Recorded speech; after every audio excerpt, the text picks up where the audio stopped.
Okay, well.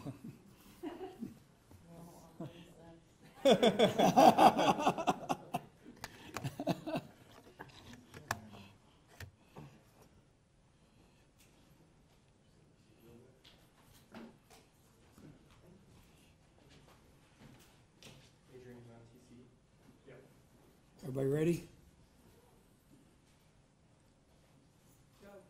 I think without a shadow of a doubt, it's been a historic week in the Oklahoma State Capitol, maybe yet once again.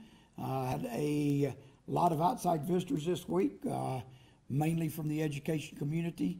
The members that we have talked to have had very good, productive meetings with educators, parents, students from their home districts. I know personally I had several that were very good, productive meetings. A week ago, we were wrapping up work on a $500 million package that primarily all went to education funding. We're also wrapping up work on a appropriations bill for education that increased their appropriations by about $500 million to the largest in state history. We gave a teacher pay raise, largest in state history, brings us to second in the region, 28, more than 3 times greater than what was given in the West Virginia pay raise. So without a doubt, it's been a historic week. I did a couple of bills this week that were part of that effort. I did the Amazon fairness sales tax issue. We completed our work on that today. Expect a signature from the governor. The ball and dice bill went through today as well. Expect that governor's signature on that, and then the repeal of the hotel motel tax, which is something we've been talking about for more than a week with bipartisan support from both sides, and finish that work up as well today. A historic week. It's Friday. We're still here. That probably doesn't happen except for the last couple of weeks of session, and but we felt it important that we stay here today and get those bills finished up and wrapped up before we go back to our districts and have our meetings over the weekend in our districts like we normally do. So be happy to answer any questions. What do you think about if you pass these bills that OEA said wanted passed, but yet the walkout is expected to continue into next week? They have recently said they want the governor to veto the hotel motel tax bill, and they want capital gains passed, which is stalled the House. Thank you for the question. I'm a little confused on my own part on what exactly OEA wants. Yesterday, I'd taken Twitter and Facebook off my phone, but yesterday I went on the computer to look through the Twitter feed, which was a joy. But I looked at Ben Felder from the Oklahomans tweet promoting what OEA had promoted, or at least conveying what OEA had put. Their demands were as follows: why we walk. Oklahoma teachers in support, and this is what I'm reading, which you've probably all seen.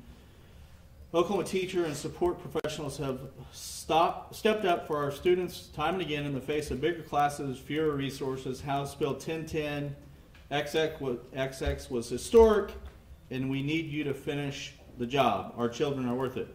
How do you finish the job is what the question was. We are asking our senators to please pass the following bills. Pass House Bill 1019XX, the so-called Amazon tax, and then they give a brief description of that. Pass House Bill 1013XX, the so-called ball and dice bill, and they give an explanation about that. Then they say we need you to make a long-term investment in our children's future. OEA. Again, this was from Ben Felder's where I saw this. That's not been communicated directly to me from OEA. I'm not sure where they go from here, but that, as of last night, that's what they wanted. This morning and through the afternoon, that's what we have delivered. Are you disappointed? I mean, is this a little bit frustrating to you? I'm not disappointed in what happened in the Senate chamber at all. We handled ourselves with great dignity and decorum. Both sides of the aisle respected each other. The gallery was very respectful. I am proud to be an Oklahoma State Senator today in the way we conducted our business. I don't know what OEA and other representatives have said since we got off the floor. I heard that they had a press conference, but I have not been privy to what they said yet. I can tell you, Senator. She said that she was pretty upset, well, I think also with the media as well, because we wanted some answers as well about what it would take. She said that it would take capital gains, or the equivalent of capital gains in funding, and that is the very bare minimum. And she wants the governor to veto the repeal. We were very clear. We were explicit with all of you. We were explicit with our body. We were explicit with the other chamber that in order to pass House Bill 1010X, which was the biggest revenue package we've ever done, dedicated to education and state employees, we had to remove hotel motel tax. That has not been a secret. That's not been a surprise. It's not a surprise to them. Even though some members that they prop up over and over again have voted against every revenue option that's been availed, they still prop them up. I will have to look at their statement in full to be able to respond in full. But as of last night, all I know is what they say. And according to Ben Felder's post, the OEA, they also wanted to vote no on Senate Bill 1398, which I don't know what that is, but off the top of my head. But they wanted the Amazon. They wanted ball and dice. Mm-hmm. What did you see on our floor? You saw Amazon and ball and dice. I'm not sure what their next set of demands will be. Does it feel like they're moving the goalposts on you? You're putting some words in my mouth, except I just said I don't know what their next set of demands will be. For President Schultz, you mentioned that you expect the governor's signature on Amazon ball and dice, but you didn't say that with the repeal of the hotel motel. I expect her signature on that as well. Okay, so you don't expect her to veto that? No, I do not expect the governor to veto any of the measures that were passed today. We got a press release from her office that had some language that we've never seen before, and I don't know if she just wants to really take a close look at it or what, but never have we seen that kind of a language for something indicating that making us worry that maybe wonder if there was maybe an intent to veto. I saw that press release as well. I don't know the intent of it. Okay. I'm not going to put words in the governor's mouth, Sure. but in the conversations we've had with her previous, we do feel like they will sign all of the bills. I know she was in Washington this morning for a previously scheduled speech, but do you have any idea? Have you all heard anything from her office about when she might sign I on? do not. Obviously, we know she has 5 days, but. Yeah, we do not. Have not communicated on the timing. Gentlemen, have either of you received clarity from either lawyers in your own employ or lawyers with the State Department of Education as to what next week's, I guess, testing period of some sort, federal, there was some question back when this started that if this went into week 2, it could jeopardize some testing dollars. I guess there's also a question of hours in school. Have you gotten any update on that? I haven't been able to track anything down. I've asked a bunch of people, but. So we did have a meeting yesterday, with Superintendent Hoffmeister about that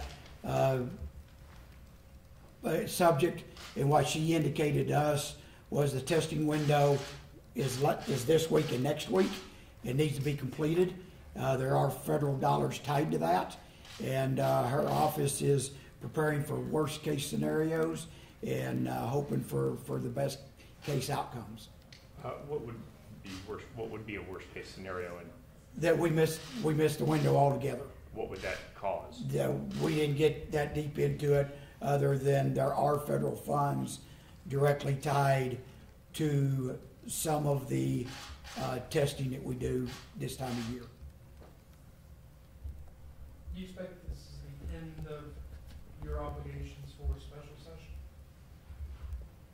These are what we did today are the last bills. Still other bills that are out there that have been filed, but the last bills that have had substantive language in them for special session, and certainly the end of anything that we've talked about moving through special session. What has the House communicated to you about why they are not going to hear capital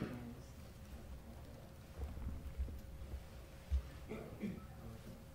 To be honest with you, I think we ought to defer to them to be able to answer that question. We passed it out of here pretty overwhelmingly, but I have not received specific reasons why it's not being taken up over there, and I think we probably better let them speak for themselves rather than answering that.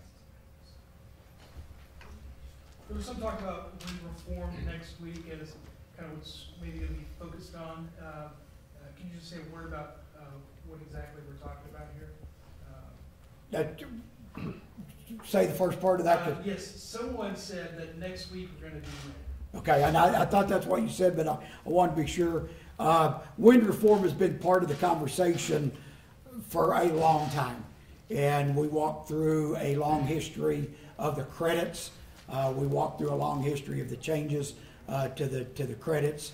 We took away the 5-year ad valorem manufacturing exemption a couple of years ago. We put an end to the production tax credit accumulation a year ago for projects moving forward. So wind reform has been a topic that has been in this building for many, many years, not just right now. I do expect the discussion on wind reform to continue through the rest of this session. I'm hopeful that we get something done.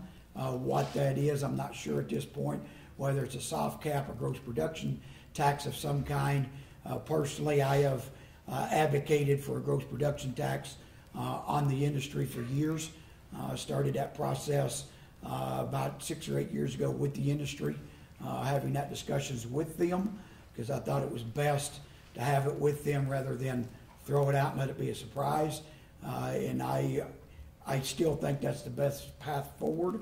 I think that is good, solid, reoccurring growth revenue for the state of Oklahoma into the future. So would you take away their ad valorem property tax they have to pay? Depends on what level of gross production tax you're talking about. I've made the comment in the past that gross production would be, to offset or in lieu of ad valorem. And so if you're going to offset or do it in lieu of ad valorem, then the dollars that you're losing in ad valorem are definitely going to have to be made up in the gross production tax. So I think that depends on the exact level of the taxation of that gross production tax. Mr. Pro Tem, Senator Treat gave extensive debate on the floor about the ball and dice measure. You didn't have comments. I wonder if you had some comments now into your personal feelings. It's a little unusual to have the top two gentlemen in the Senate put something on the board and then vote against it, and yet still have it pass. What would you say? Sorry. How much time do you have? No. I felt at times to compelled to question, compelled to debate. But as I was listening to debate, the points that are near and dear to me have been covered, and I knew that I was not going to vote yes. I've been very clear about that through the process. Floor Leader Treat has been very clear through the process. I don't believe it's the right direction for our state. I do believe it leads to more broken families, more addicted gamblers, people that need mental health services more, need DHS services more. I do believe the broken families leads to a bigger stress and strain in our public education system and what our public educators have to deal with every day in the classroom. I just don't believe that's the right message to say this is how we're going to fund government by asking people to gamble. I know Senator Treat had talked about it on the floor, but the passage of ball and dice and the impact that could have if compacts are renegotiated in 2020. Could you just expound a little bit more on that? And how the way you made it sound that it could arguably hurt education in the long run when it comes to the formula. I think it loses, the state of Oklahoma loses leverage by passing the ball and dice in the way it was on the ability to renegotiate compacts. When the second floor was really interested in more aggressive and robust compliance in order to get this to their desk, we had a lot more leverage on our side as well. When it became apparent that the second floor was no longer having that demand, the contingent to get to their desk, increased compliance. It became much more difficult for us to not take it up, but it does impede our ability to get a better deal for the taxpayers of Oklahoma, which education community would be beneficiaries of that. Is the education budget set, or could you potentially add more funding for education? Oh, absolutely. Yeah. I think what we did last week in passing the education appropriation part of it is certainly saying we're going to fund this much. I do not expect, we will not back up from that. But if there are additional revenues that come forth, either a realization of growth monies, which is occurring, there is an opportunity to add to. But I do not believe in any form or fashion we will back up from what we've done, but a great opportunity to add to in the future.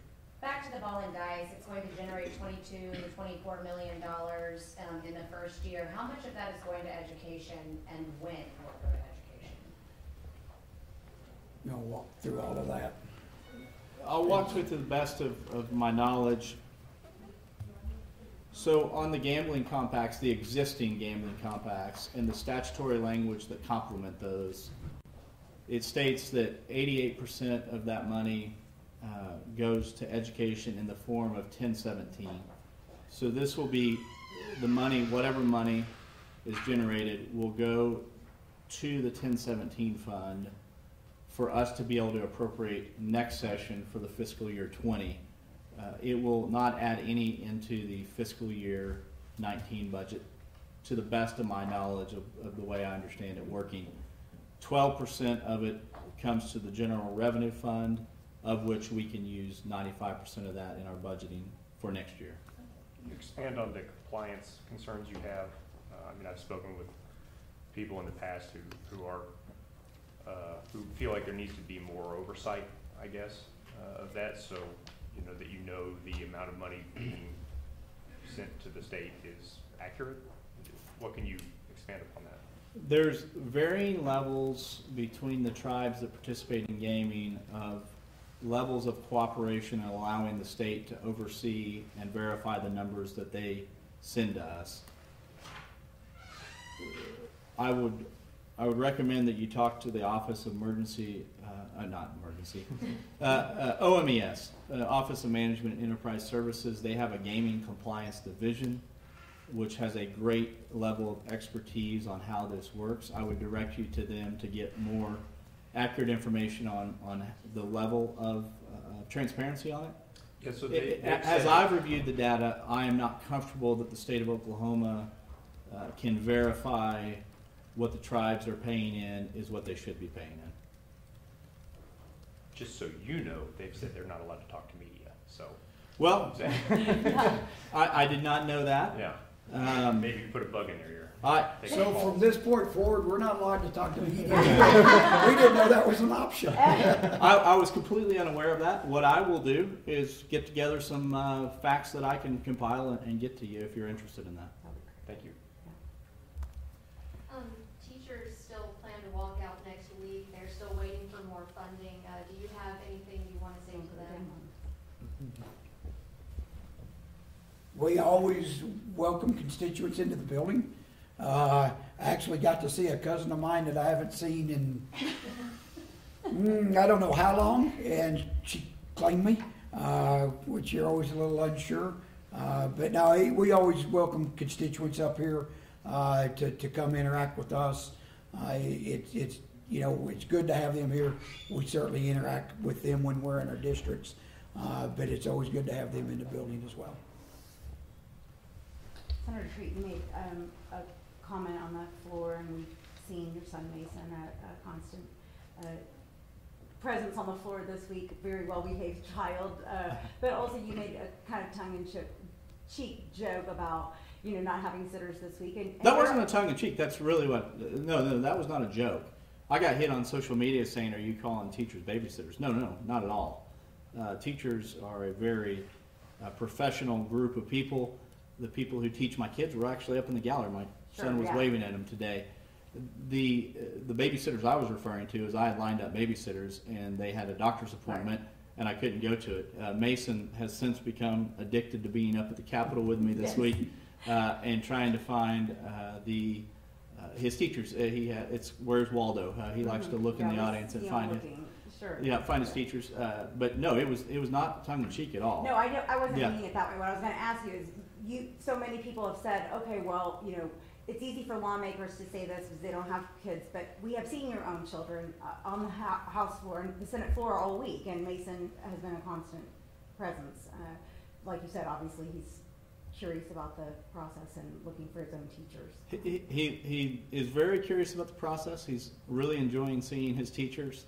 My other kids were with me earlier. We've divvied it up. Wife and I share responsibilities that we both work outside the home, and so my wife has had to pick up part of it. We have had family been on to take care of some of our kids, but it's been a juggling act like many Oklahomans are probably facing this week and perhaps facing next week if they follow through on that. I want my kid in the classroom. These teachers have so invested in his life. The teachers at Deer Creek have helped him in reading and in math, social skills. Part of the reason he's well behaved is because he has good teachers in addition to his parents. Well, his mom. Yeah. As you can see, I've consumed 2 pots of coffee today and have trouble sitting still. So Mason takes after me in that some way, but I understand. Thankfully, I have a different type of job than some people do, so they might not have the flexibility to bring their kid to work with them. Our church, my church, Frontline Church, has opened its door to children to come this week. But yes, we obviously have a druthers that our public schools are open and serving kids, and my own kids included. Everybody have a great weekend. Enjoy the rain and maybe the snow. It is Oklahoma. Thank you. We're watching the Senate availability for them to answer our questions. Obviously, it's our first time to ask them some questions. Since the Senate session ended, I do want to let you know, in case